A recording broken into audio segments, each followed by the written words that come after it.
E aí, aproveitando o gancho da pergunta do Mota, para você o modelo hoje, depois de ter passado pelo mercado financeiro, ter lido muita coisa, tem vários amigos que frequentam a China ou são empresários na China. Você acha que o modelo mais equilibrado é o 8 ou o 80? É mais, ou é o meio do caminho, né? O Mota falou, citou os escandinavos, que é uma social-democracia, um pouco mais, carga tributária um pouco mais alta, mas isso reverte com serviço a sociedade. É quase igual a brasileira, tá? Ou é uma coisa mais onde você tem o Estado um pouco mais forte, ou um mercado mais forte, sempre em busca de um retorno maior sobre o capital? Eu acho que a gente, assim, às vezes a pessoa começa a taxar e colocar rótulo em você, agora você virou comunista. Não, eu sempre falo assim, eu sou um humanista. Eu acho que assim, a gente tem que caminhar por um modelo que seja bom para todo mundo, né, para toda a sociedade. E a gente tem que aprender a distribuir a riqueza que a gente consegue gerar, até porque o próprio Warren Buffett fala isso, né?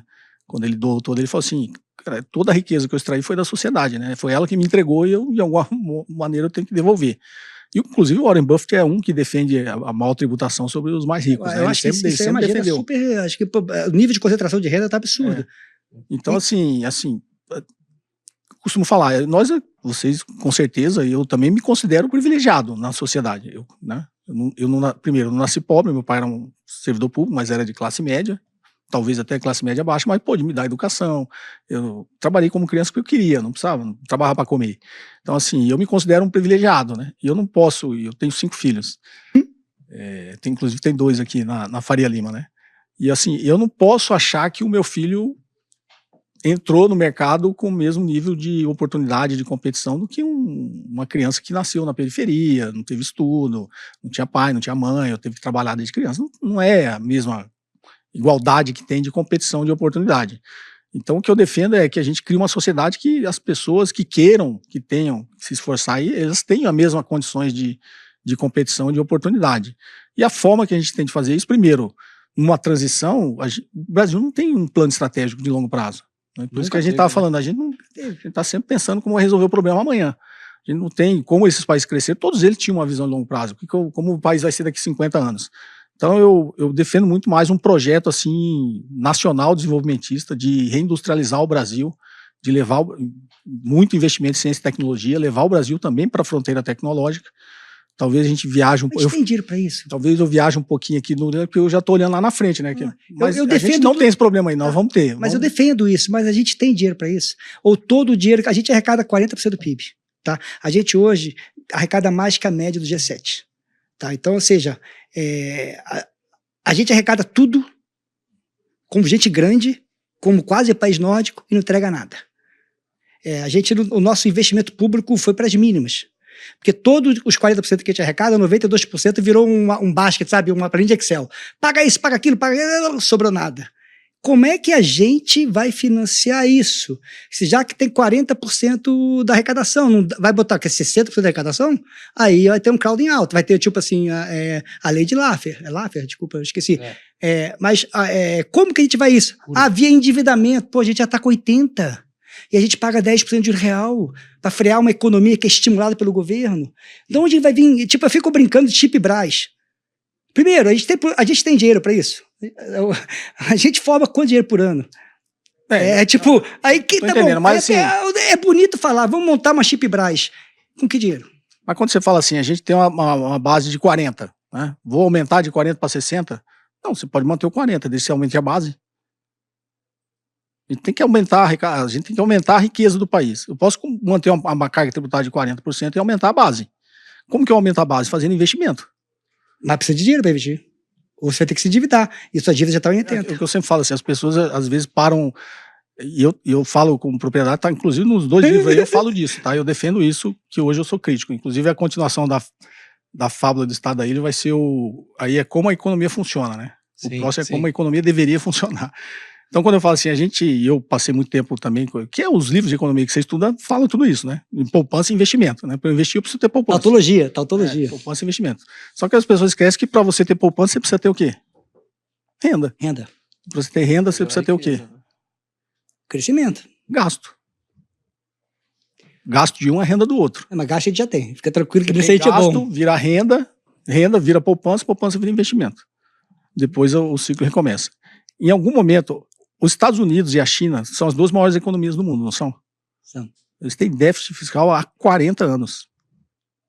essa preocupação com o déficit fiscal é a gente que tem, eles não têm. Ah, mais ou menos. Os Estados Unidos estão começando a ter. Olha o juro longo dos Estados Unidos. A conta está chegando. A conta, daqui a pouco, mais de 25% da arrecadação americana vai ser para pagar imposto. Desculpa, pagar juros. Juro de dívida, Daqui a pouco, se continuar assim, daqui a pouco é 40%. Aí a sociedade fala assim, pô, amigo, você me toma X% tudo para pagar juros, você tá E maluco? por que você acha que a China não vai ter esse problema que os Estados Unidos têm? Porque a China tem poupança, ela poupa 40% do PIB. E E não tem gasto conta de militar. capital aberta. O chinês não pode. Eu não vou. O juro de 30 anos na China, acho que é 1,60 ou 2,60, alguma coisa desse tipo, tá? É bem baixo, tá? Acho que sei, abriu. Pô, eu chinês, eu tenho uma moeda desvalorizada. Por que o chinês fala assim, eu não quero comprar título público da China de 30 anos a 2,60, mas eu sou obrigado, minha conta é fechada. Por que eu não posso comprar o CDI do Lula? Por que eu não posso ganhar 15% em real no Lula? Porque aquele cara é super generoso. Por que o chinês não pode isso? Então, mas aí tem uma das Então, coisas tipo, que a ele conta tá capital falando. fechado, ele é obrigado a financiar. Tipo, não tem saúde, não tem saída. E ele poupa 40% porque não tem previdência. Mas aí eu posso fazer um pouco de advogado do diabo Então aqui. você tá, assim, tô brincando, tá? Mas você deu a solução. Eu perguntei por que a China e os Estados Unidos têm déficit há 40 anos. Você falou que a China pode e deu a solução. Perdão? Você falou que a China a China pode, os Estados Unidos não pode. Os Estados Unidos está tendo um problema agora porque não vai conseguir financiar o déficit. Qual que é a grande diferença do que você falou? Porque, de um lado, o financiamento dos Estados Unidos, ele é um financiamento porque o mundo quer dólar. O mundo se sente tranquilo em financiar os Estados Unidos. A China, quem financia a China é a poupança interna, que é 40%, e o chinês poupa 40%, não é porque ele é mão de vaca. Porque não tem previdência social, não tem saúde, não tem nada. É você com você mesmo, tá? Tu trabalha a escala de 6 por 6, tira 5 dias de férias por ano, daquele ano do lar, ano isso, poupa porque é contigo, amigo. Aí essa poupança ele é obrigado a comprar um título público lá que rende yuan mais 3,60 por 30 anos, 2,60. Então eu vejo a poupança da China, que financia esse déficit, uma poupança obrigada. Por quê? O chinês é obrigado a poupar, porque não tem nada. E o americano? O americano, ele não poupa. O americano existe, de um lado, uma concentração de renda absurda, que eu fico brincando, quem gerou essa desigualdade social são os bancos centrais do mundo, tá? Que quando, para resolver o mundo, depois de 2008, tiveram que bolhar os ativos, aí o mundo ficou dividido em dois grupos de pessoas. Quem tinha ativo ficou bilionário. Quem comprou um imóvel em 2008, comprou SP500, ficou bilionário.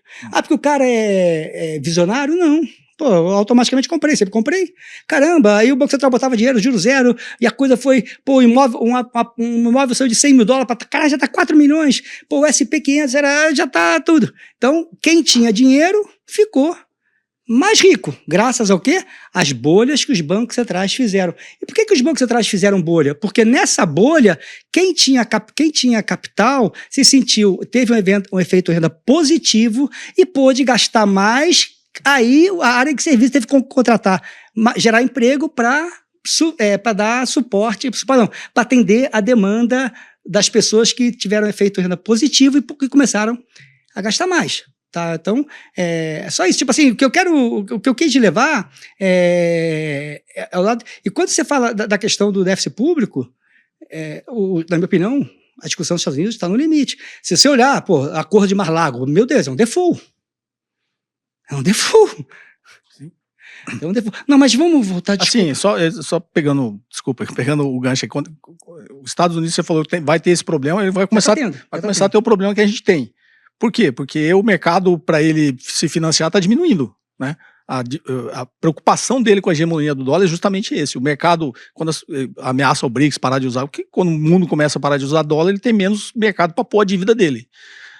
Ele já está com um déficit ele tem uma dívida de 37, vai para 39, porque 2025, inclusive, acho que vai até para mais. Era 1,7. Era 1,7 trilhão que ele ia vencer agora, para ele já foi para 2. Então vai para 39 do PIB. Ele aprovou lá um negócio que ele pode emitir mais 4, 5 trilhões de dólares.